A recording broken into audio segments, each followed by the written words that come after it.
I knew something was wrong before I saw my daughter. The house was too warm. Not cozy warm, but sealed, breathless warm. A man beside the staircase was rubbing both temples.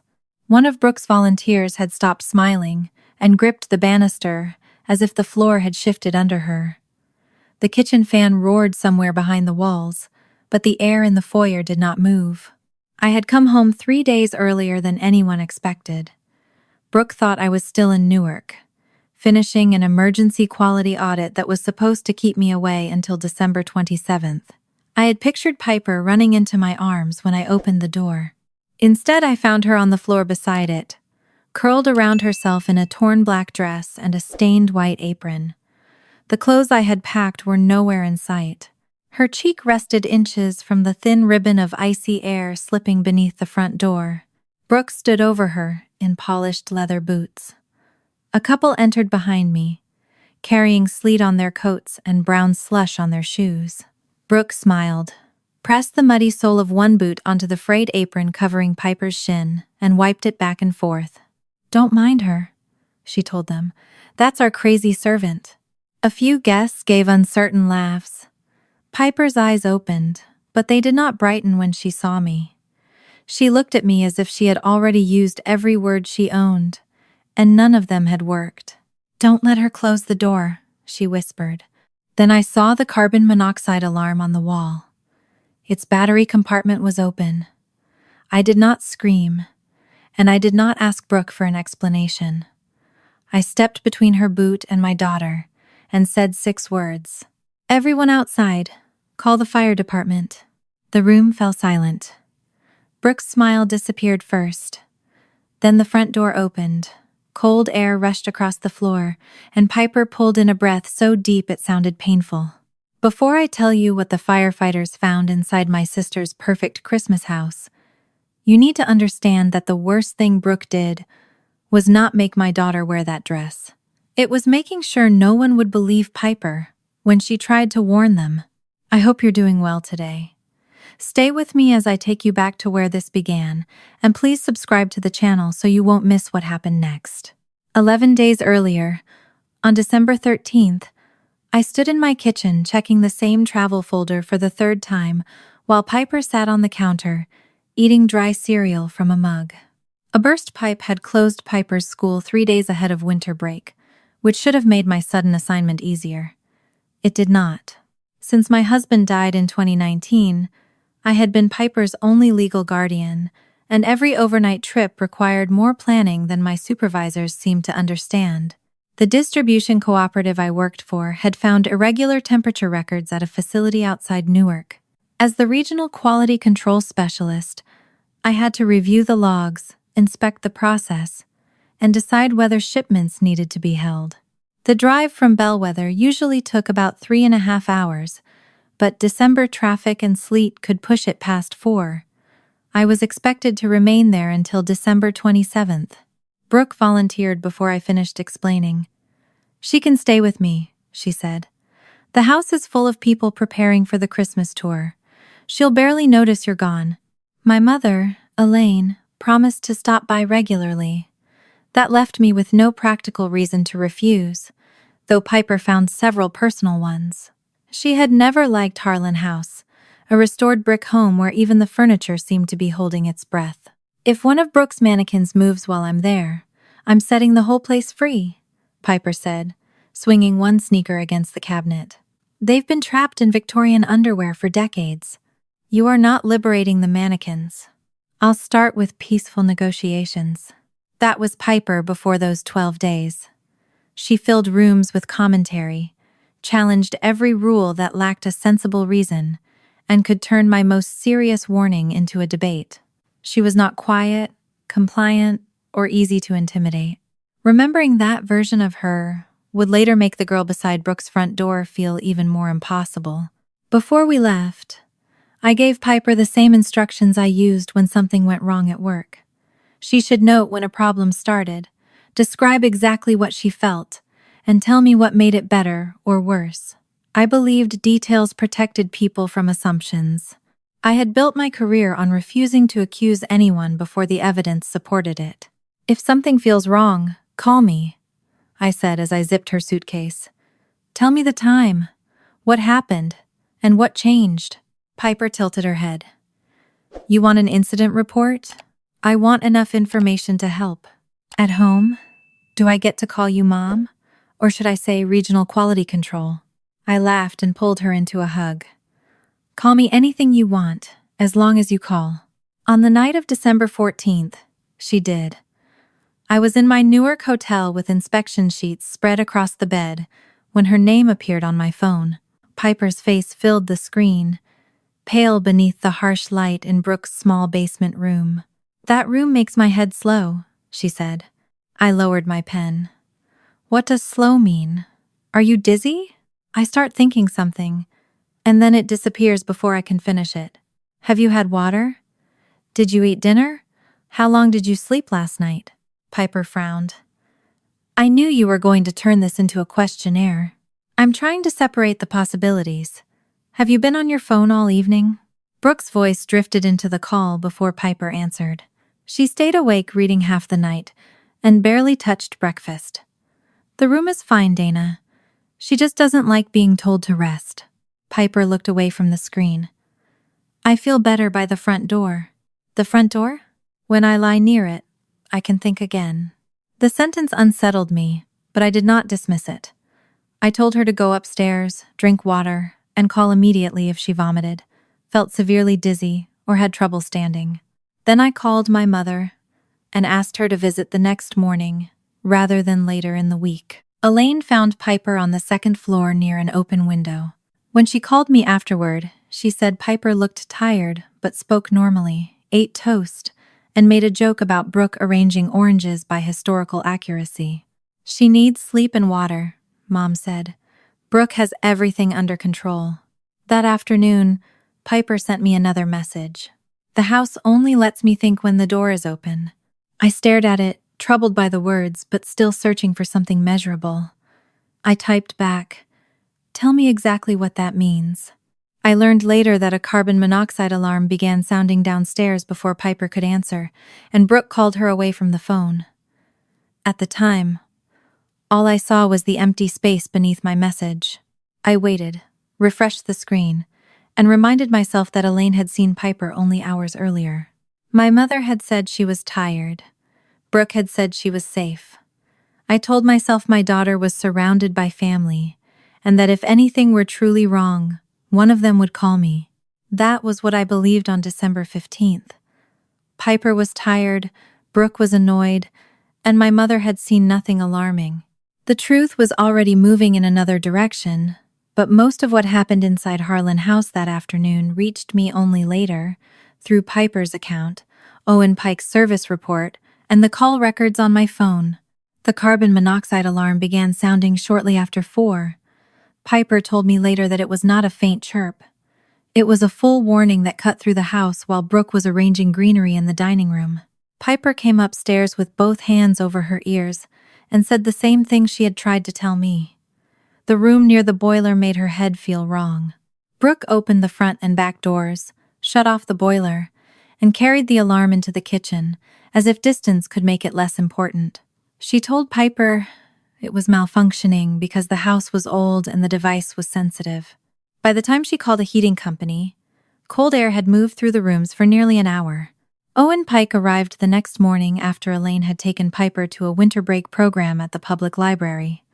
His report later showed that his meter did not detect a dangerous concentration at the time of inspection. The house had been aired out overnight, and the boiler was off. That did not mean he found nothing.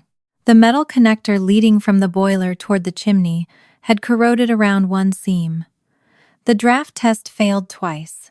Owen also found signs that the chimney was partially obstructed, which meant exhaust could spill back into the service corridor when the boiler ran for long periods, especially if the kitchen exhaust fan pulled air from the tightly closed house. He did not tell Brooke the boiler was definitely poisoning anyone. He told her he could not certify it as safe. According to his report, Owen shut off the gas valve, secured it with a numbered tamper-evident seal, attached a bright red tag marked "Do Not Operate," and scheduled the repair for December 18th. Before leaving, He had Brooke sign the service form, acknowledging that the system was not to be used until the venting problem had been corrected and tested. Piper returned from the library while Owen was carrying tools to his truck. She did not hear the full inspection, and Owen never discussed technical details with a 14-year-old. She saw the red tag hanging from the gas line and caught the end of Brooke's argument from the basement stairs. "I have 40 people coming through this house next week," Brooke said. Owen's answer was recorded later in his written notes. "Then you need the repair before 40 people come through." Brooke called me before Piper could. I was standing beside a loading dock in Newark, waiting for a supervisor to unlock a temperature-controlled storage room when her name appeared on my phone. "The alarm was faulty," she said immediately. "I had someone check everything. He couldn't find any carbon monoxide." I stepped away from the forklift noise. "Then why did it sound?" "Old house, old wiring, dramatic equipment. He found a vent he wants to replace, but you know how service companies are. They turn every visit into a sales opportunity." "Is the boiler off?" I asked. "Yes, and it stays off until he repairs it." Brooke gave a small laugh. "Dana, I know how to maintain my own house. That isn't what I asked." There was a pause before she said, "Yes, it stays off." I should have called Owen's company myself. I should have asked for the wording on the tag instead of accepting Brooke's summary. At the time, I had no reason to think she would lie about a sealed gas valve with my daughter sleeping 20 feet away. I treated her promise like a control already in place. On December 17th, Brooke canceled the repair appointment. The company's scheduling record later showed she claimed a family emergency and said she would call after Christmas. She did not tell me, my mother, or anyone helping with the holiday tour. The temperature dropped sharply overnight.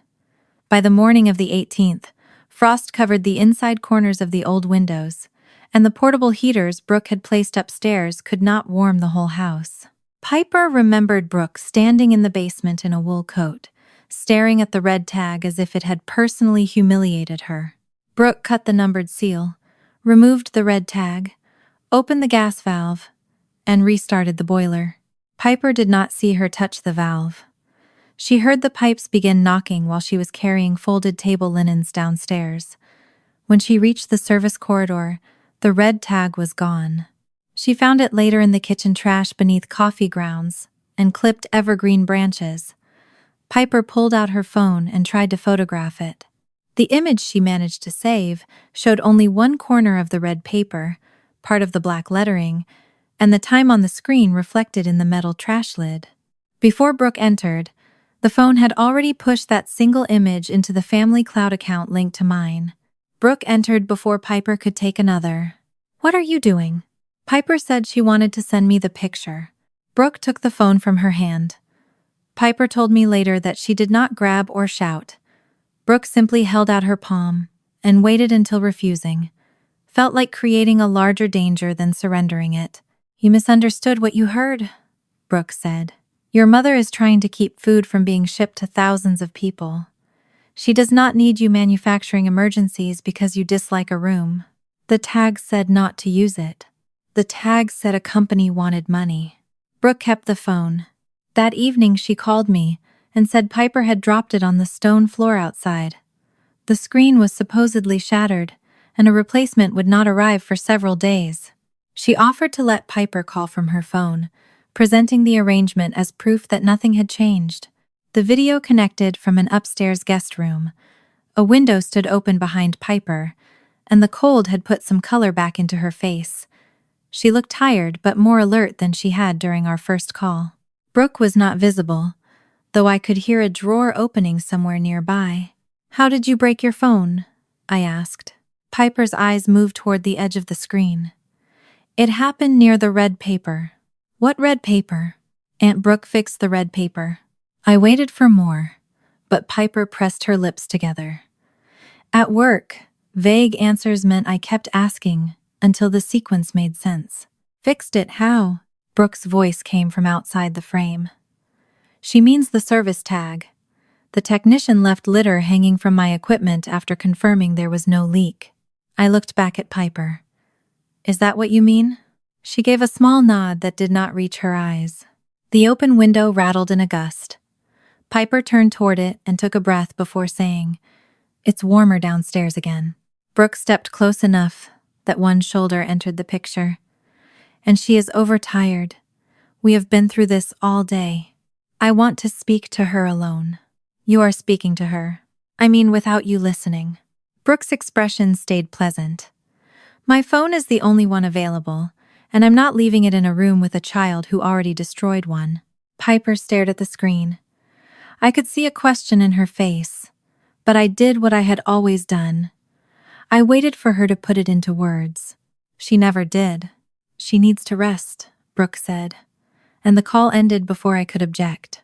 I sent a message asking her to arrange a private call with Piper the next morning. Brooke replied 20 minutes later. The replacement phone had not arrived. She would let me know when it did. Brooke never arranged the private call she promised. Instead, beginning on December 19th, she put Piper on speaker for a few minutes each evening and stood close enough to hear every word. I did not know that then.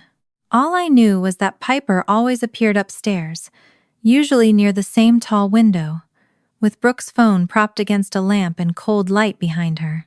The first night, I asked whether her headache had improved. "A little," Piper said. "Any nausea? Dizziness? Trouble standing?" Her eyes moved past the screen. "I'm okay." Brooke's voice came from nearby. "She ate dinner, she showered, and she has been talking normally. She is tired because she keeps convincing herself something is wrong." The call lasted 4 minutes. The next one lasted 3. Piper never had the phone in her hand, and whenever I asked a question that required more than yes or no, Brooke answered first or found a reason to end the conversation. I called my mother separately on December 20th. Elaine had visited that afternoon and found Piper upstairs folding place cards beside an open window. She admitted Piper looked pale, but said she had eaten soup and corrected the spelling on 3 historical display cards. "She is talking and walking," Mom told me. "Brooke says she barely slept again." "Did you see the room she is using?" "No. Brooke has supplies stacked everywhere downstairs. I offered to take Piper home with me, but Brooke put her on speaker, and Piper said she wanted to stay until you finished." Brooke also sent a 30-second video of Piper eating soup beside the open upstairs window. It looked spontaneous, though I learned later that Brooke had chosen the room and the few minutes when fresh air made Piper appear most like herself. I sat in my rental car, with the route home open on the dashboard. Piper had not vomited or fainted. Elaine had seen her eat and walk. Piper had declined Mom's offer to leave, and Brooke had shown me a coherent child beside an open window. I still believed the boiler had been checked and left off. What I did not understand was that Brooke was bringing her upstairs before those calls, letting her sit beside an open window until the color returned to her face. Afterward, Piper was sent back to the small room beside the service corridor, where the headache returned and her thoughts began slipping apart again. Piper later told me she tried to explain the alarm to Elaine. She said it had sounded before Owen came, and the red tag had disappeared after he left. Elaine asked Brooke about it. Brooke said Owen had measured the air and found nothing. She called the red tag a routine service notice and said Piper had misunderstood adult conversations. Elaine accepted the explanation because it sounded calm, and calm had always carried more authority in our family than fear. By then, Brooke had begun using a new phrase, health anxiety. She told Elaine, Marla Quinn, and the other volunteers that Piper had become fixated on the alarm, that I knew, and that a nurse line had advised us not to reinforce her fears. No record of such a call was ever found. Brooke did not tell anyone to ignore an unconscious child or refuse to call 911. She was more careful than that. She said that if Piper mentioned gas, alarms, or feeling poisoned, they should bring her directly to Brooke, so Brooke could call me. To Marla, a teacher who believed a parent and a medical professional had already made a plan, the instruction sounded responsible. That was how Brooke turned a warning into a diagnosis. Every time Piper tried to describe the house, her words became evidence that she was obsessed with describing the house. The final piece of Brooke's Christmas program changed on December 21st, when the woman hired to portray a Victorian maid canceled because her own child had the flu. Brooke had planned to station the performer in the foyer to collect coats, offer towels for wet shoes, and help guide guests through the first-floor rooms. She decided Piper would replace her. The costume came from a storage chest in the attic. It was a black dress with a split seam near one cuff and a hem worn thin from years of use. The white apron was stained yellow at the waist and torn along one side. Piper laughed when Brooke first held it up because she thought it had to be a joke. "I'm not wearing that." "You have spent a week disrupting this house," Brooke said. "You can contribute for one evening." "I'm not your employee." "No. Employees are paid to cooperate." Piper went upstairs to change into her own clothes. Brooke had already locked the suitcase inside a linen closet and put the key in her pocket. She called it costume discipline. When Piper threatened to tell me, Brooke reminded her that my audit involved food being shipped to thousands of people. She said one false emergency could force me to abandon the inspection, embarrass my company, and possibly cost me the job that paid for our house. Piper knew enough to understand that Brooke was manipulating her. Under normal circumstances, she would have argued until one of them ran out of breath. But she was no longer operating under normal circumstances. Her head hurt, her legs felt unreliable, and every attempt to explain the problem had ended with an adult calmly renaming it. On December 22nd, Piper found a landline in Brooke's office. A safety sheet for the Christmas tour lay beside it with the local fire department's non-emergency number printed at the bottom. She had entered the first few digits when Brooke walked in and pressed the receiver down. The call never connected because Brooke stopped her before anyone answered. "If you call them over an alarm that has already been checked," Brooke said, "your mother will have to leave Newark. If she loses that contract, you can explain why." Piper told me later that this was when she stopped trying to sound convincing. She was protecting me with a mind too impaired to test whether Brooke's threat made sense. Walking away was not realistic. Harlan House sat more than a mile from the nearest occupied home. Ice covered the road. Brooke had locked away Piper's coat, and crossing the foyer made her legs unreliable. When volunteers arrived, Brooke kept her within sight and had already taught them to return her if she mentioned gas or alarms. During our call that night, I asked why she was so quiet. "I'm just tired. Do you want me to come home?" For 1 second, Piper looked directly into the camera. Then Brooke shifted somewhere beyond the frame. "No," Piper said. "Finish your work." I heard the words and believed they were a decision. I did not hear the fear that had been placed behind them. On December 23rd, the boiler had been running for hours while volunteers cooked in the kitchen and tested the exhaust fans. The carbon monoxide alarm sounded for the second time. According to Piper, Marla, and the device recovered later, Brooke opened the wall-mounted alarm, removed its batteries, and waited for the warning to stop. Then she snapped the dead unit back onto its mounting plate so the foyer would still appear compliant during the tour. At 10:14 that night, she emailed the volunteers. The message said Piper was experiencing a health fixation related to gas and alarms. It instructed them not to argue with her or reinforce the fixation, and to direct any concern to Brooke. It did not tell them to ignore visible medical distress. It did something more useful to Brooke. It taught them how to interpret Piper before they saw her. Piper lay down beside the front door after everyone went upstairs. Cold air slipped beneath the threshold and moved across her face. She tried counting her breaths because counting usually helped when she felt overwhelmed. At 10, she lost track and started again. The next time, she could not remember whether she had reached 7 or 3. Brooke found her there with the black dress folded over one arm. "Tomorrow," she said, "you smile, you serve, and you stop trying to frighten people." Piper closed her eyes beside the only strip of air that still let her think. By 3 o'clock on Christmas Eve, the last corrective action at the Newark facility had been signed. The remaining review would be handled by the local team after the holiday. My supervisor told me I could leave, and for the first time in 11 days, I let myself imagine Piper's face when I walked through Brooke's door without warning. I did not call ahead. I wanted one good surprise after a week of short, careful conversations in which my daughter had sounded less like herself each night. The drive should have taken 3.5 hours.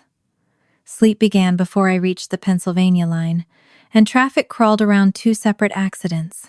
By the time I turned onto Brooks Road, I had been driving for 4 hours and 15 minutes. It was after 7. Cars lined both sides of the property, their roofs dusted white beneath the porch lights.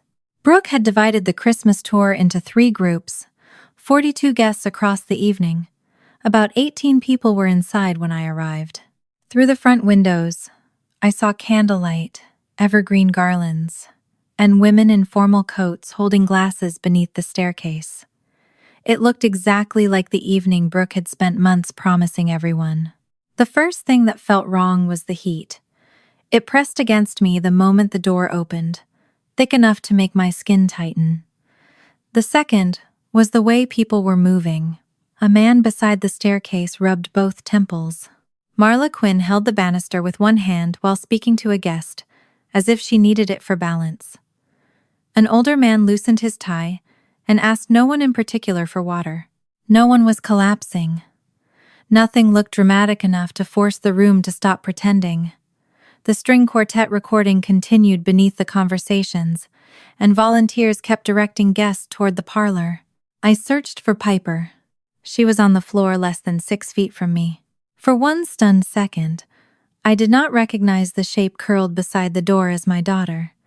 She wore a black dress that hung badly from her shoulders and gathered around her legs in frayed folds. A stained white apron covered the front. One cuff had split open, and the hem was dark with old dirt and fresh mud. Her hair was tangled against her cheek. The sweaters, jeans, and red Christmas dress I had packed were nowhere in sight. Her face rested near the narrow stream of cold air, slipping beneath the threshold. "Piper?" I called, but she did not answer.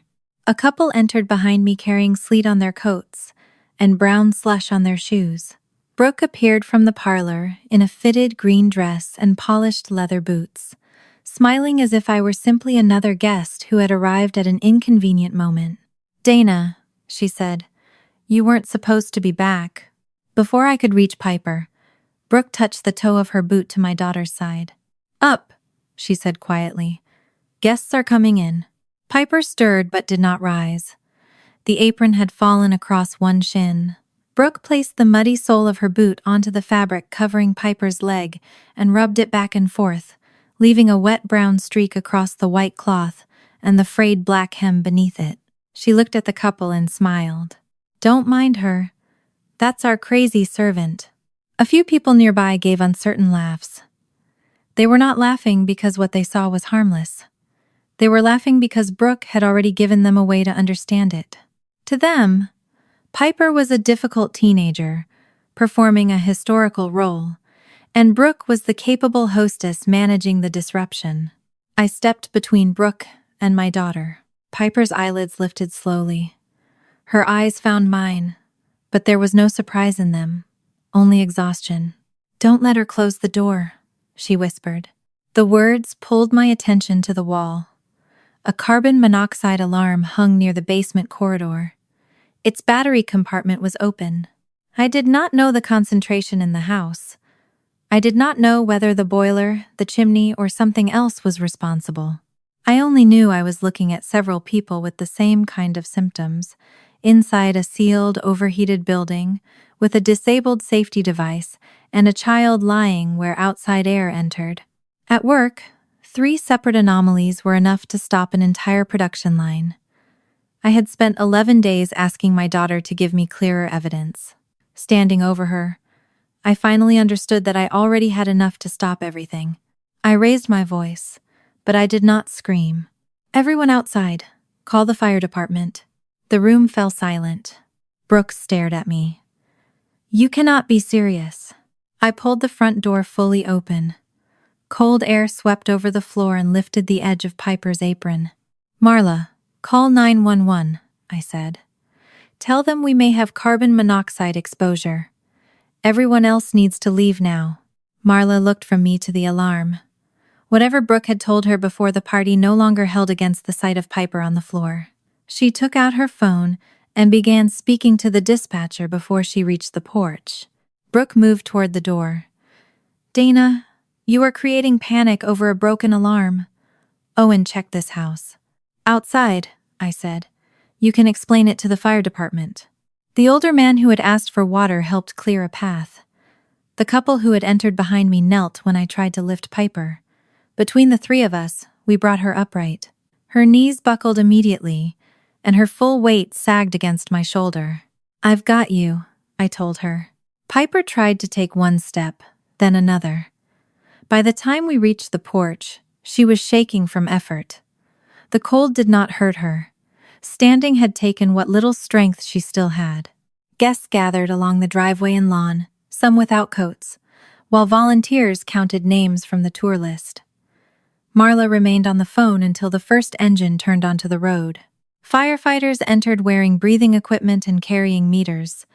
Even with the front door open, the first device began alarming inside the foyer. The readings rose as they moved toward the basement corridor. One firefighter ordered the gas supply shut down, while another opened additional doors and windows and started ventilation. Paramedics placed an oxygen mask over Piper's face. She was conscious, but slow to answer.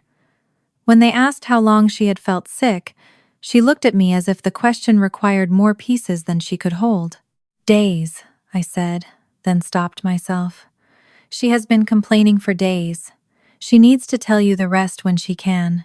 The firefighter examining the wall alarm photographed it before removing it. He turned it over, checked the empty battery compartment, and asked the room behind him, "Who took the batteries out of this unit?" Brooke stood on the walkway, wrapped in someone else's coat. Her eyes shifted toward Piper. "She has been obsessed with that alarm all week," she said. She had been asked who removed the batteries. Instead of answering, she defined my daughter again. That was the pattern I had missed. Brooke did not need to disprove what Piper said. She only needed to tell everyone what kind of person was saying it. The paramedics guided Piper toward the ambulance. She tried to walk, but after 2 steps, her legs weakened again, and they lifted her onto the stretcher. I climbed in beside her while a firefighter asked Brooke to remain on the property for questions. Inside, the doors closed against the flashing lights and the voices outside. Piper's fingers moved beneath the blanket until I took her hand. Her eyes stayed on the oxygen mask for several seconds before she turned toward me. "I told both of you," she said. The words did not choose between Brooke and me. They did not need to. The paramedics kept oxygen over Piper's face, all the way to the hospital.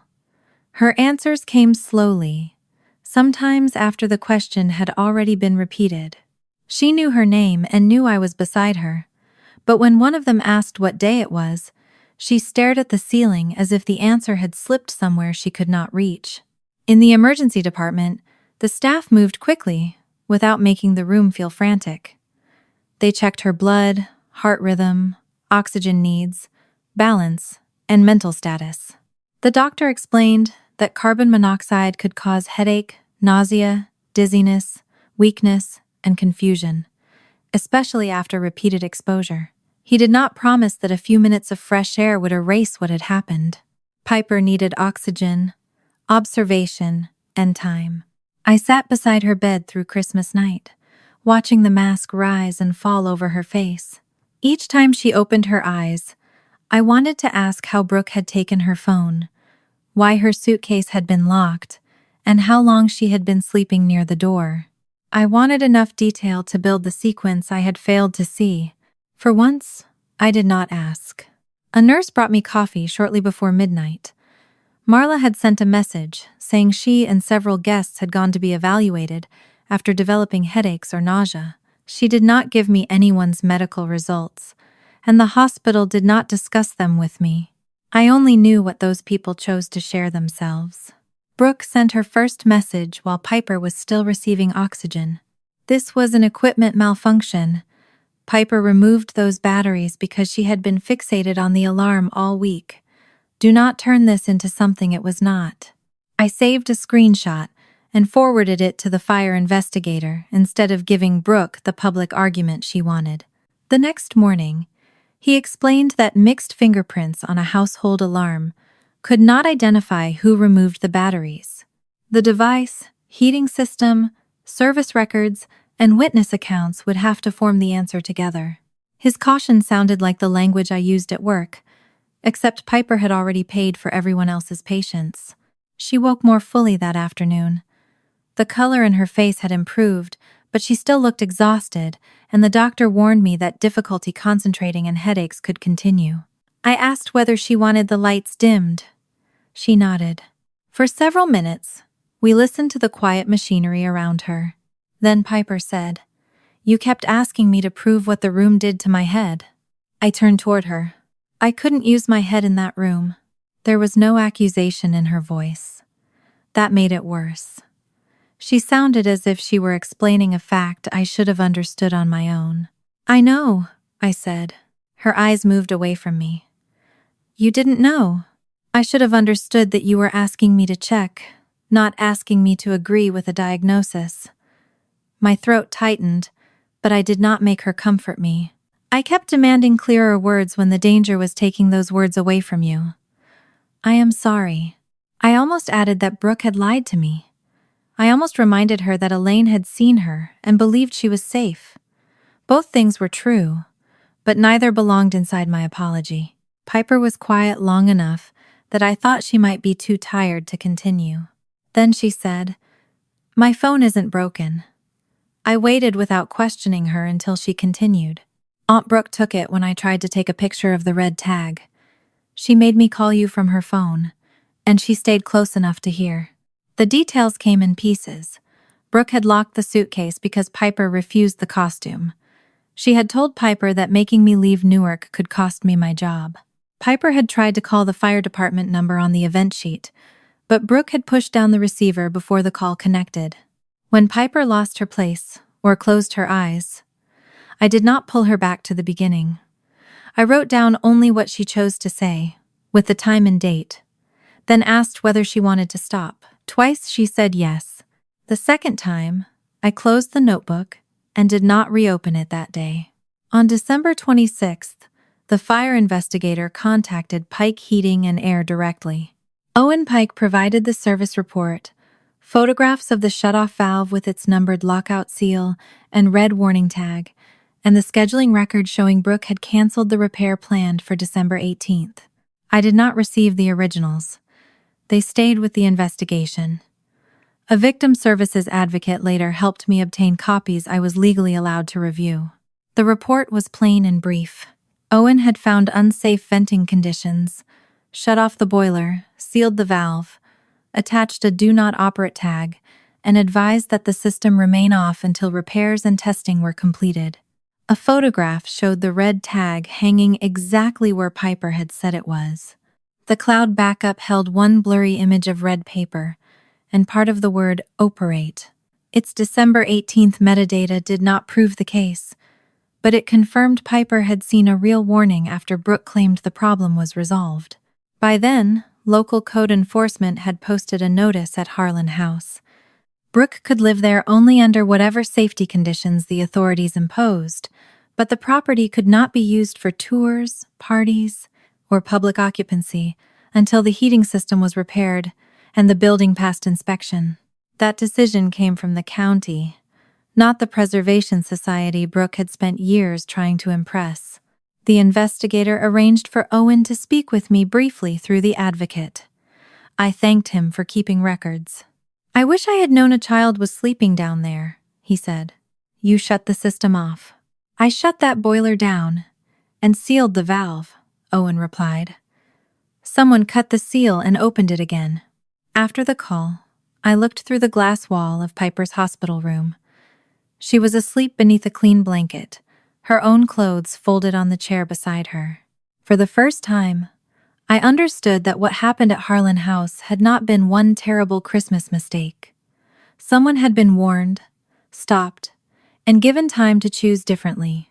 Then that person had chosen to turn the danger back on. Until then, I had been trying to understand how Brooke had hidden a dangerous boiler. What I had not yet understood was that she had also built a second kind of protection around it. She had prepared everyone in the house to distrust the one person most likely to expose her. After Piper came home, I turned Brooke's messages, my call history, Piper's cloud-synced photograph, and my notes over to the fire investigator. I left the witnesses alone, so each person could speak before Brooke shaped another shared version. Piper spent most of the first week of January sleeping. She could eat and walk around the apartment, but concentration exhausted her quickly. Sometimes, she stopped in the middle of a sentence and stared at the floor until the missing thought returned. Each time it happened, I remembered asking her to explain precisely what the room was doing to her mind. A victim services advocate helped me find a trauma counselor and guided us through the county safety assessment. On January 3rd, Children and Youth Services barred Brooke from contacting Piper during the investigation and prohibited Elaine from carrying messages between them. Brooke responded by posting a carefully written statement online. She called the incident a mechanical failure in an old house. She said Piper had become distressed after hearing an alarm and that I was using a family disagreement to destroy a small business. She thanked the guests who had remained calm despite unnecessary panic. She did not mention the red tag, the locked suitcase, the missing phone, or the muddy mark she had rubbed across Piper's clothes. I read the statement once. My first impulse was to answer every sentence. Instead, I sent it to my attorney and closed the page. Brooke wanted a public argument, because public arguments could be reframed as two emotional sisters attacking each other. The evidence did not need my anger to become true. 2 days later, Marla Quinn called. Her voice sounded different from the confident tone I remembered in Brooke's foyer.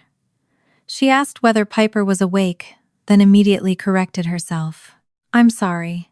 That isn't information you owe me." "She's recovering," I said. "What did you need to tell me?" Marla asked to meet with the investigator rather than speak only to me. We arranged a conversation at the county office, with the investigator and my advocate present. I sat across from her at a plain table while she kept both hands wrapped around a paper cup she never drank from. "Brooke told us Piper had health anxiety," she said. "She said you knew, and that you had spoken to a nurse line. Did she say when I supposedly made that call?" "No, I never asked." Marla looked down at the cup. She explained that Brooke had briefed the volunteers before the Christmas tour. If Piper mentioned gas, alarms, poisoning, or feeling sick, they were supposed to take her to Brooke. Brooke said arguing would reinforce the fixation, and calling me repeatedly would interfere with my work. "She made it sound like a care plan," Marla said. "Like the adults responsible for Piper had already agreed on it." "Did Brooke ever tell you not to call 911 if Piper lost consciousness or appeared seriously ill?" "No, nothing that direct." Marla swallowed. "If she had said that, I would have known it was wrong. But you saw Piper struggling." "I saw her stumble near the staircase. I asked if she needed to sit down. Brooke said she had just spoken to you and Piper had been checked. She told me Piper became more dramatic when people showed concern." Marla finally looked at me. I wanted the explanation to be true because accepting it meant I did not have to challenge the woman hosting the event. Her admission did not make me feel generous. It made me think of Piper surrounded by educated adults who had mistaken Brooke's confidence for authority. "Did Piper say the house was making her sick?" "Yes. I brought her straight back to Brooke instead of checking." Marla's eyes filled, but she did not ask me to comfort her. She gave the investigator the email Brooke had sent at 10:14 on December 23rd. The subject line read, "Volunteer Guidance for Christmas Heritage Evening." Most of it covered parking, coats, room capacity, and the order of the tour. Near the bottom was a section labeled Family Accommodation.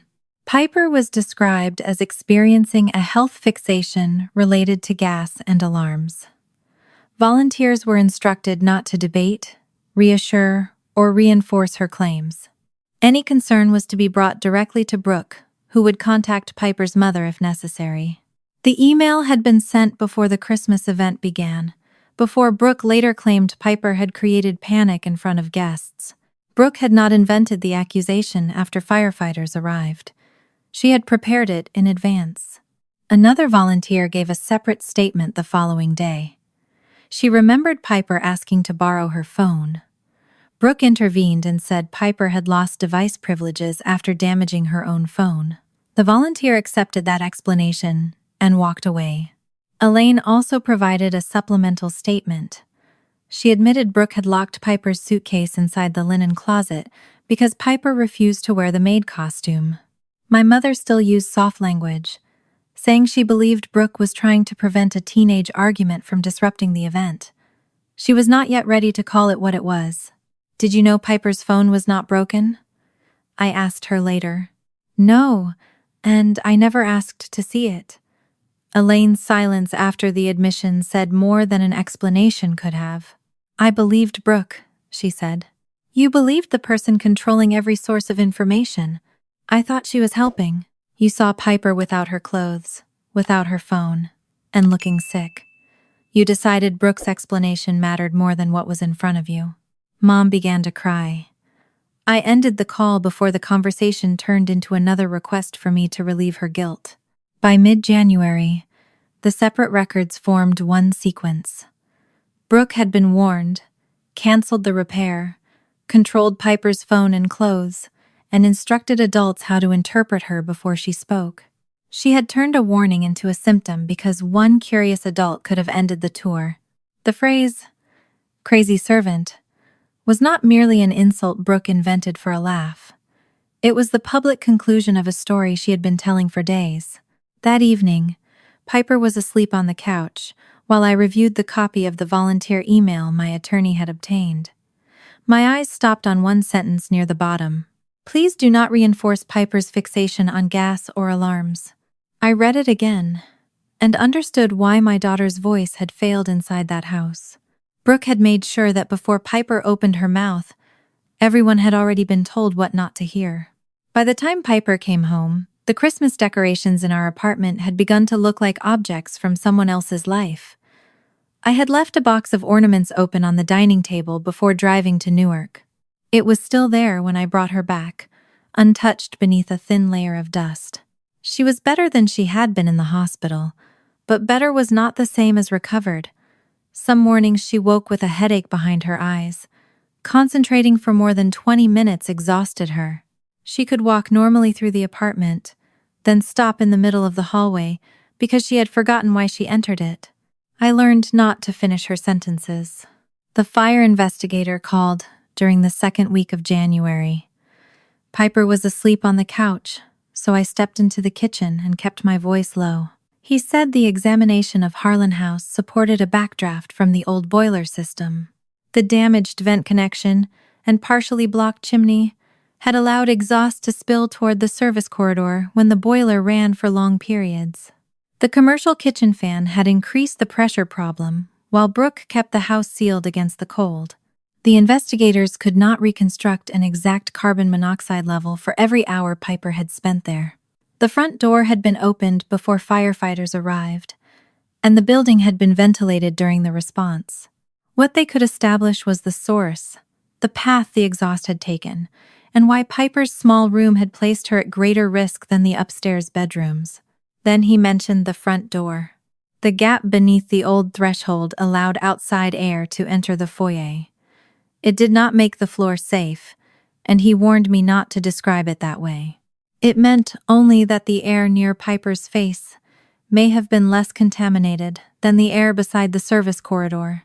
After the call, I sat across from Piper at the coffee table. She had been sorting pieces of a puzzle, but had stopped with one blue piece between her fingers. "The investigators figured out why you kept going to the door," I said. She looked at me cautiously. "Because Brooke made me work there? That put you near it. It isn't why you stayed on the floor." I explained the draft in the simplest terms I could. The air entering beneath the door had been cleaner than the air near the room where she slept. Her body had noticed the difference before any adult bothered to check it. Piper turned the puzzle piece over in her hand. It was the only place where my thoughts stayed in order. The sentence hurt more than anything in Owen's report.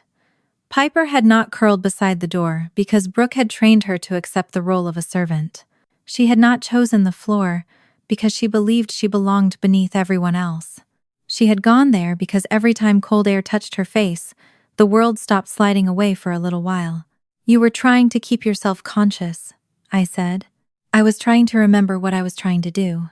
Her voice remained calm, but her fingers tightened around the cardboard piece.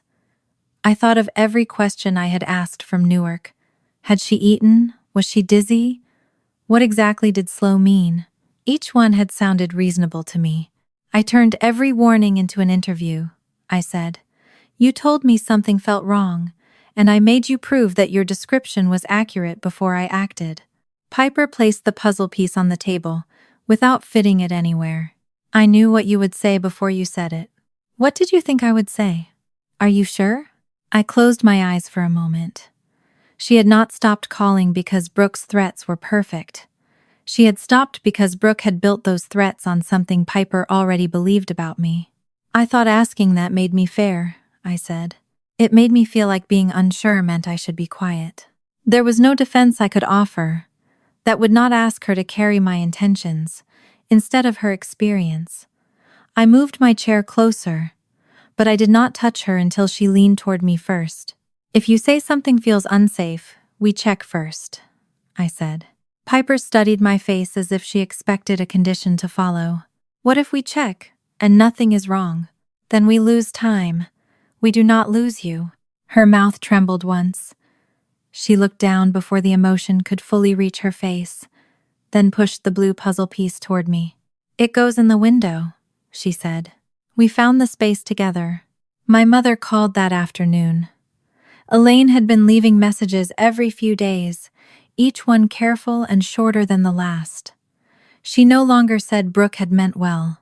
She no longer asked me to remember that we were family. This time, she asked whether Piper would agree to see her. "I'm not deciding for her," I said.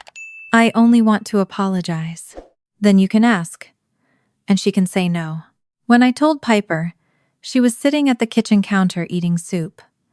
"Not yet," she said without needing time to consider it. I texted Elaine those 2 words as part of a full sentence, telling her Piper was not ready and that I would not raise the subject again unless Piper chose to. Mom replied that she understood. Elaine's supplemental statement admitted she saw the locked suitcase and heard Brooke call Piper dramatic. She did not invent knowledge of the alarm to make herself look braver. I told Piper only what had been confirmed, and did not turn honesty into a demand for forgiveness. Later that week, the Bellwether Historical Preservation Society sent separate requests to every volunteer who had worked at Harlan House on Christmas Eve.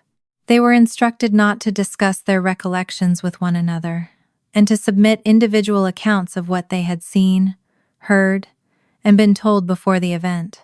The request broke Brooke's polished story into private recollections. Marla had seen Piper stumble.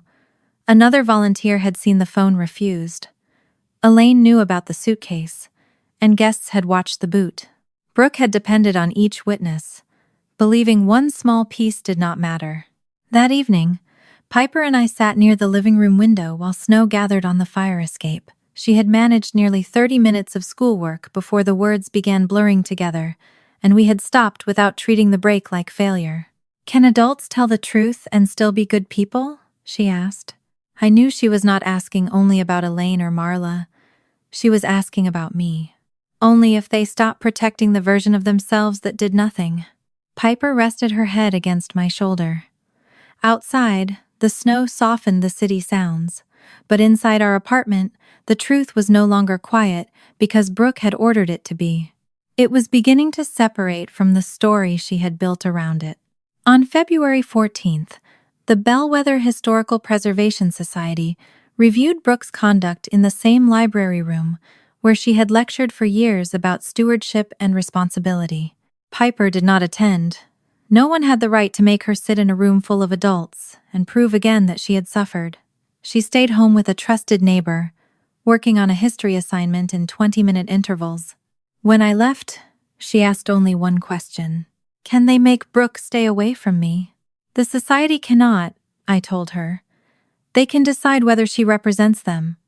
The county safety plan still keeps her from contacting you, and anything longer belongs to the court.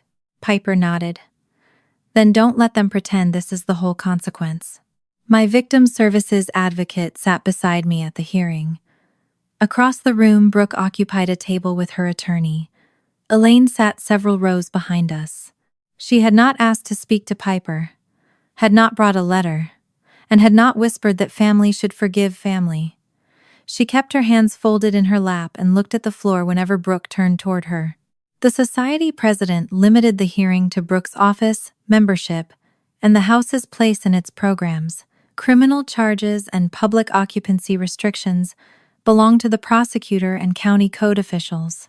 Brooke leaned toward her attorney, as if the distinction proved the hearing did not matter. It mattered to her more than anything else in the room. The society was the audience she had built her life around. Owen described the failed draft test, corroded vent, sealed valve, and red tag.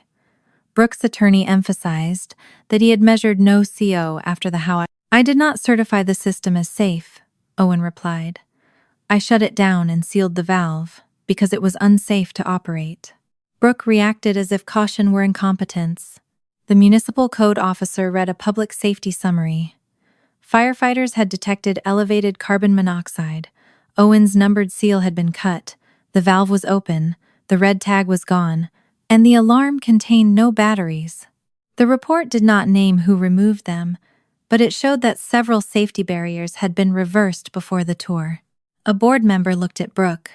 After Owen sealed the valve and tagged the boiler, who authorized it to run again?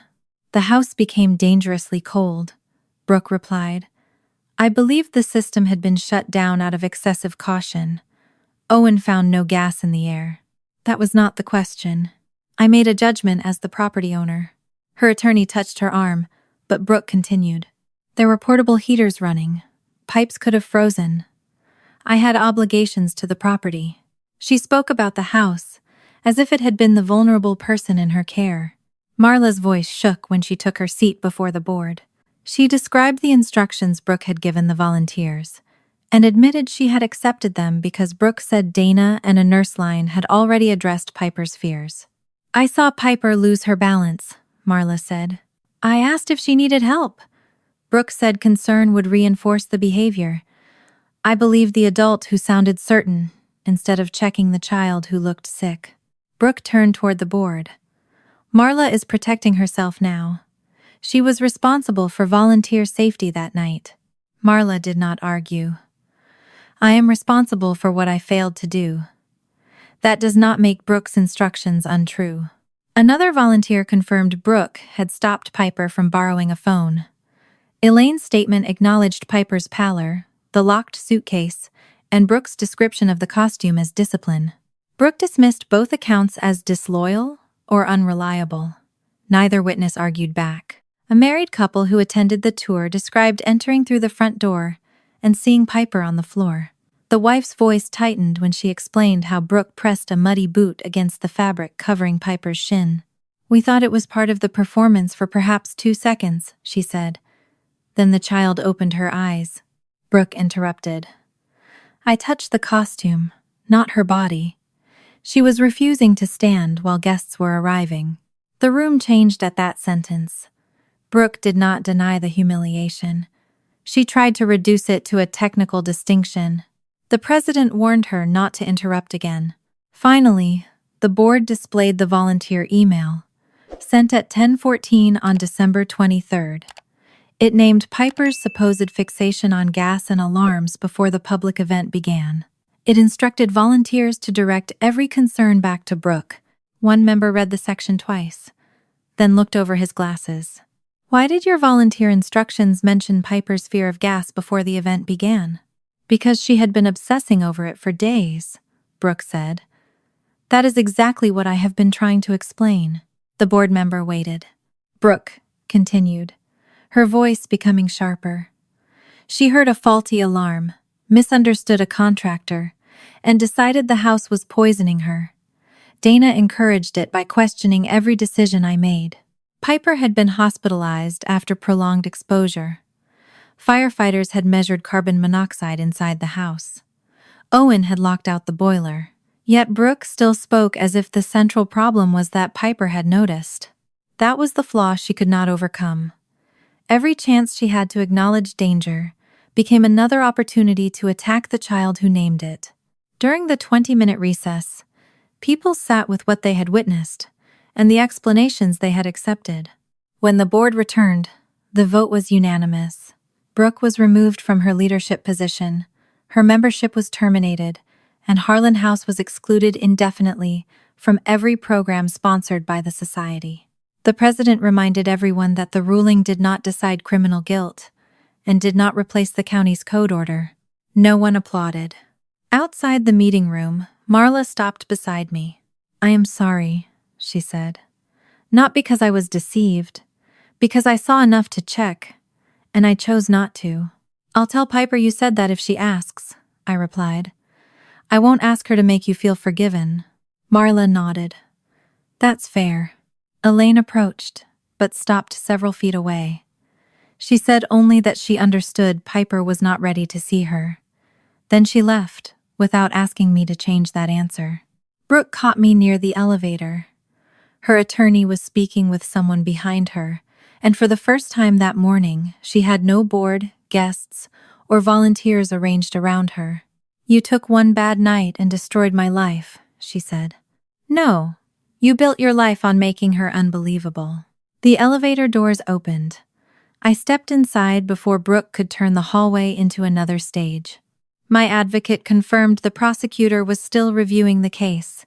The hearing offered no instant arrest or sentence. The law would move on evidence and time.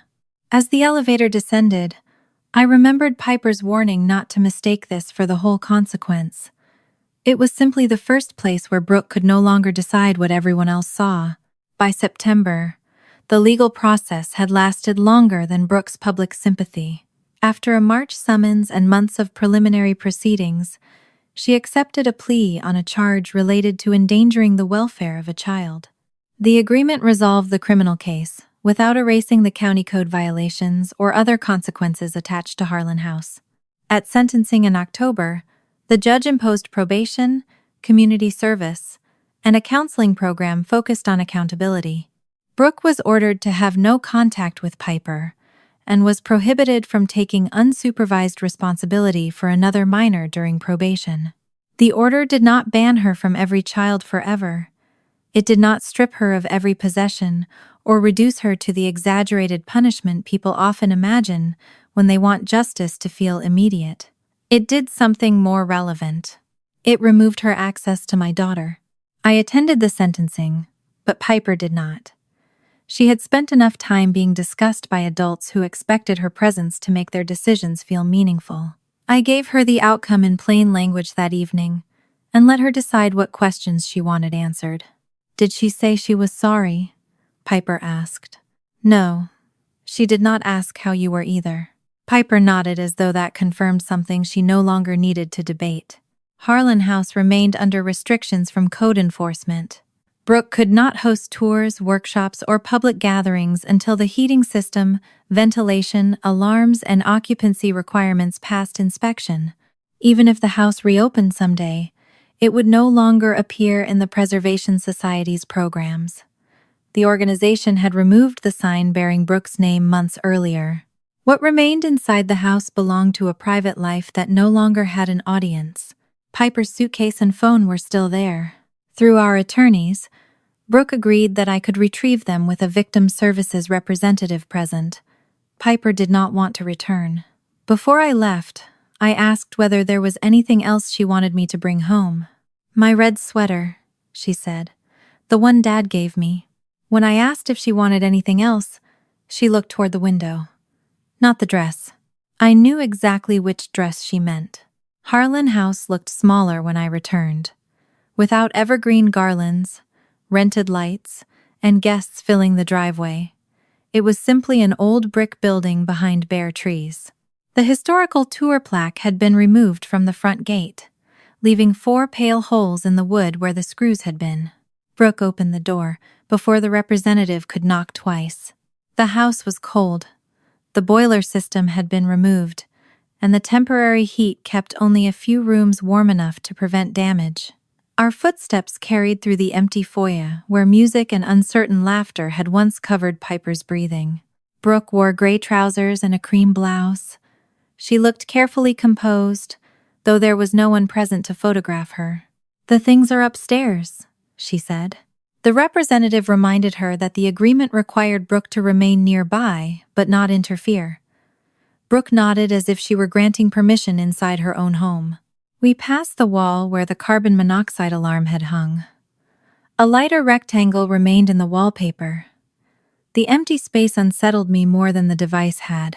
Brooke had spent years filling the house with objects that told visitors what history should mean. Now the missing alarm told the only story she could not curate. The linen closet was locked. Brooke removed a key from her pocket and opened it without meeting my eyes.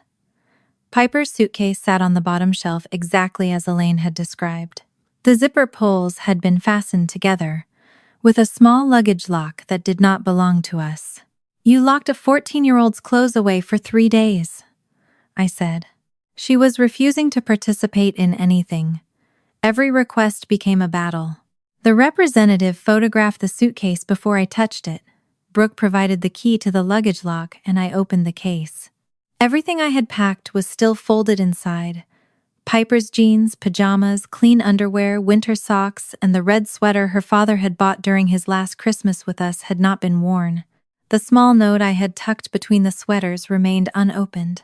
I pressed my fingers to the red fabric, then closed the lid halfway until I could breathe without shaking. Brooke watched me. The costume was only supposed to be for the tour. "Then why did you lock her real clothes away 3 days earlier?"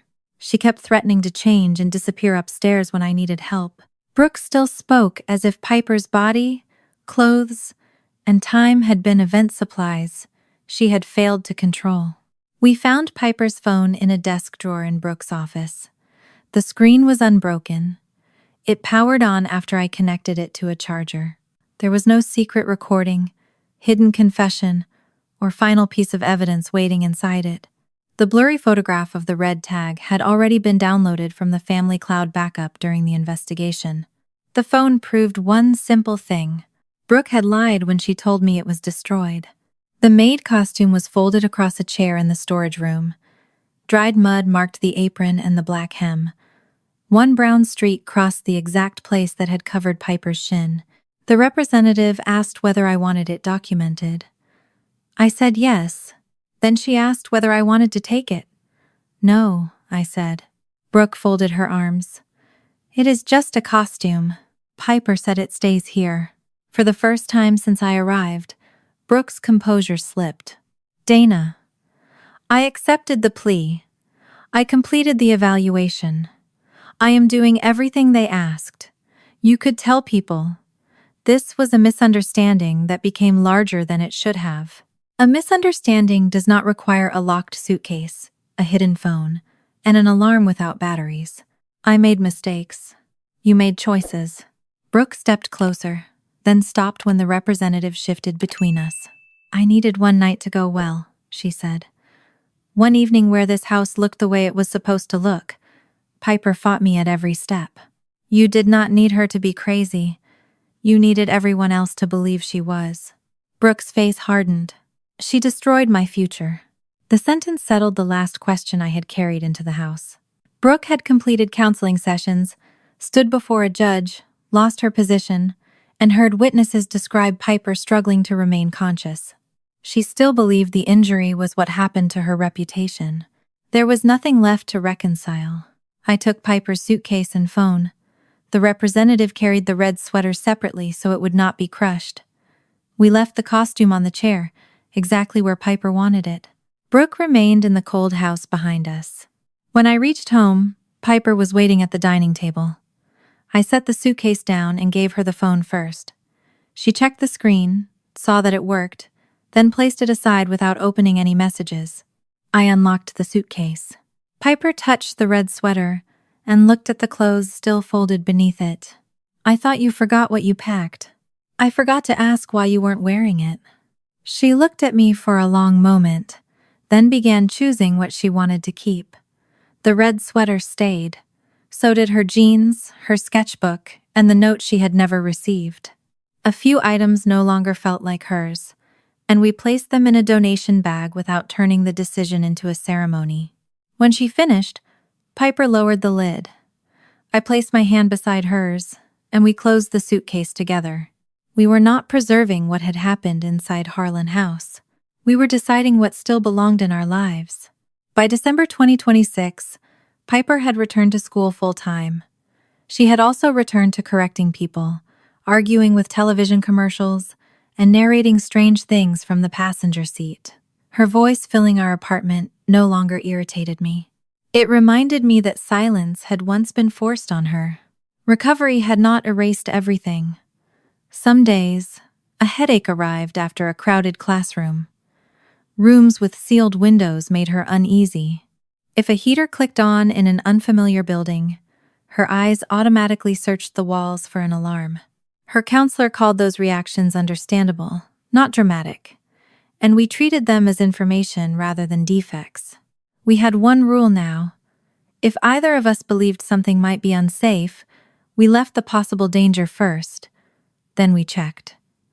Only after that did we argue about what it meant. The rule applied to small things too. Once, Piper smelled burning plastic, and we found an overheated charger behind the counter. Another concern proved harmless. Neither result changed the rule. She no longer had to earn the right to be taken seriously before we looked. Elaine changed more slowly. Her first apology arrived full of explanations, so Piper returned it. The second named what she had seen, admitted she chose comfort over questions, and asked for nothing in return. Piper kept that one. Their first meeting took place in August at a public library cafe. Piper chose the location, the time, and the chair closest to the exit. I sat at a nearby table where she could see me.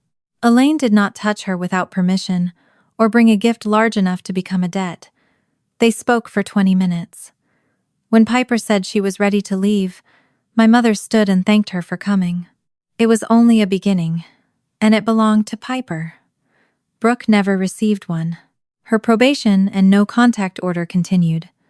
Harlan House passed inspection for private use, but not public events, and it never returned to the society's programs. Justice did not require me to keep watching her. One evening near the end of December, Piper sat at the kitchen table describing a school debate that had apparently become a constitutional crisis because someone moved her note cards. I was cooking pasta, while the kitchen exhaust fan ran above the stove.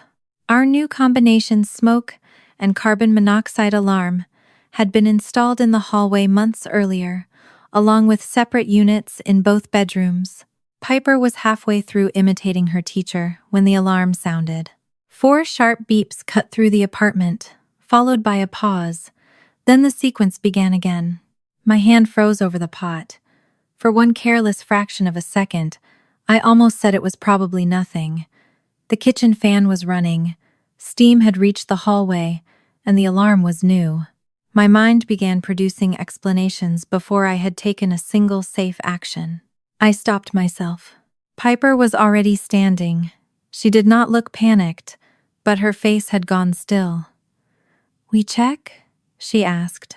"We check," I said as I turned off the stove and the fan. I did not walk through the apartment searching for a source, remove the alarm, or open every window before anyone could measure the air. I took my phone and keys. Piper grabbed her coat from the chair, and we left by the stairwell without using the elevator. Outside, cold air struck my face. Piper stood beside me under the building awning while I called 911 and explained that a combination alarm had sounded in a repeating 4-beep pattern. I told the dispatcher there was no visible smoke, no known fire, and no one had symptoms. She instructed us to remain outside and wait for the fire department. We remained outside as instructed. The old version of me would have hated standing there. I would have measured the inconvenience in cooling pasta, curious neighbors, and the possibility of looking foolish when nothing was wrong. That night, I watched Piper breathe steadily and understood that embarrassment was not a safety standard. The fire crew arrived within minutes. They entered with meters while we stayed outside. One firefighter checked the hallway unit and the alarms in the bedrooms. Another inspected the gas stove, furnace closet, and adjoining apartments. Their meters found no carbon monoxide. There was no fire. The combination unit had developed a sensor fault and needed to be replaced. The firefighter brought it outside in a clear bag and explained that we had done the right thing by leaving instead of disabling it or assuming the warning was false. He gave me the incident number and told me not to reinstall the device. I thanked him. Piper thanked him too. When the truck left, we stood under the awning for another moment. Snow had begun falling in small dry flakes, collecting in Piper's hair. "You are not mad?" she asked. "At you?" I asked, and Piper shook her head. "At the alarm, at going outside. Dinner is probably ruined. Being wrong about danger is cheaper than being right too late." Piper studied me, then smiled. "That sounds like something regional quality control would put on a poster." "It is an excellent poster. It needs a picture of you holding burnt pasta." The pasta was soft when we returned, but not ruined. I replaced the alarm with the backup unit our building manager brought from storage, then scheduled a licensed technician to inspect the system the next morning. After that, Piper returned to her chair and resumed the school debate at the exact point where the alarm had interrupted her. She told me one classmate had accused her of hiding evidence because she placed a note card beneath a textbook. Another had objected to the phrase hiding evidence because everyone had watched her put it there. Piper reenacted the argument with 3 different voices and a level of detail that would once have tempted me to correct the sequence. I did not ask her to begin again. I did not stop her to determine whether the note card had been beneath the left side or the right side of the book. I listened to what she was trying to tell me, which was that she had spoken, people had disagreed, and no one had been allowed to erase her by calling her unreasonable. When she finished, she twirled pasta around her fork and said, "I won, by the way. I assumed you did." "You should not assume. You should verify." I laughed. "Fair point." She leaned back in her chair, pleased with herself, and continued talking. I could not change the night Piper had lain beside Brooke's door, or promise that every future warning would be correct. I could promise she would never again have to become silent, before I became willing to check. Piper did not need a mother who always knew she was right. She needed one who would check before teaching her to doubt herself.